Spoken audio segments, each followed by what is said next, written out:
Floor levels can be assembled differently every game. Assemble the pagoda and place it in the center.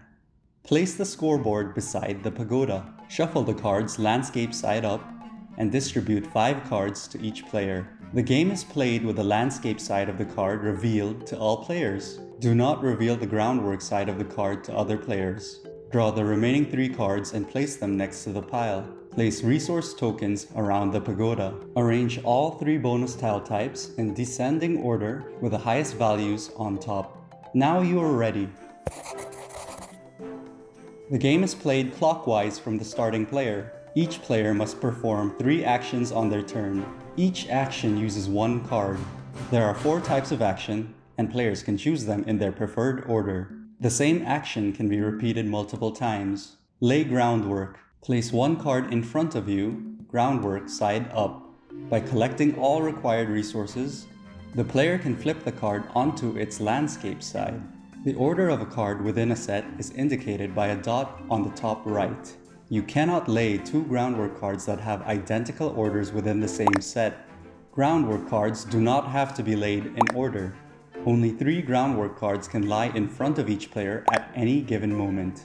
Players can place additional groundwork cards by converting the ones in front of them into landscape cards. Rotate and collect. If a card has a pagoda symbol on it, a player may discard it to rotate the pagoda and collect resources. Rotate the specified floor 90 degrees left or right. All floors above will automatically rotate with your selected floor. Resource tokens are collected top down or bottom up, depending on the arrow direction on your card. The pagoda must rotate during this action, and the resource tokens must be collected in the specified order. The amount of resources you can collect is limited by your storage space on your planning tile. Take a Wild. To perform this action, you must discard a card that has Take a Wild. You may collect a resource token of choice and place it directly onto your groundwork side card or planning tile. Reallocate resources.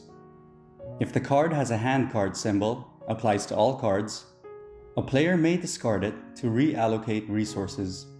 Reallocate resources from your storage to groundwork cards, or from one groundwork card to another, or back to the resource token pile. These are all possible with one action. Resources cannot be discarded without the reallocate resources action. After completing 3 actions, take cards from the draw pile or from the 3 open cards next to it until your hand reaches 5 cards. Then draw cards from the pile and fill the open space with 3 groundwork side cards. If the draw pile is empty, shuffle all discarded cards and make a new pile. The turn ends when 3 actions have been taken and 3 cards have been replenished. Once all resources on a groundwork card are collected, return resource tokens to the pile and flip the completed card onto its landscape side.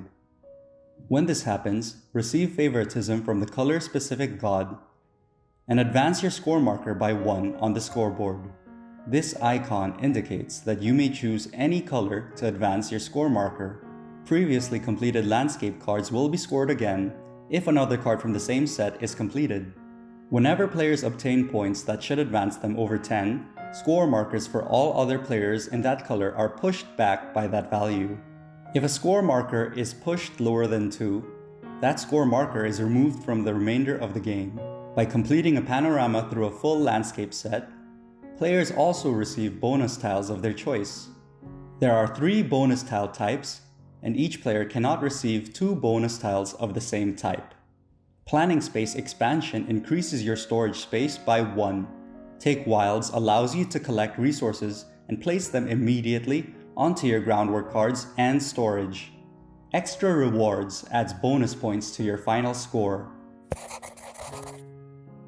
The game ends when any player completes a certain number of landscape cards. That number depends on the number of players. Once the game ending condition is triggered, continue turns until the player right of the starting player completes their turn. Each player's final score is determined by adding favoritism points and bonus tile points. That's it for 4 Gardens.